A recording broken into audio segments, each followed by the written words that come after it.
Over here with Shawn's Eldorado, we've had quite the battle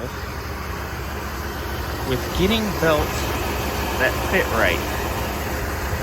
The AC doesn't work, so that's why we only got one around there. You don't need two unless the compressor's coming in. No big deal. Lots of belt issues.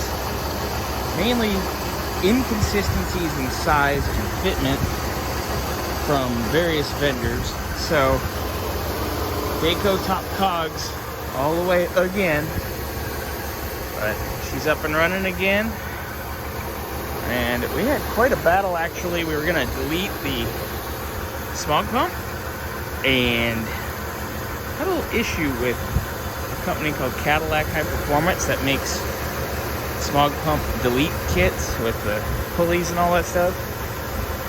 Basically 3 months, no invoice, but billed.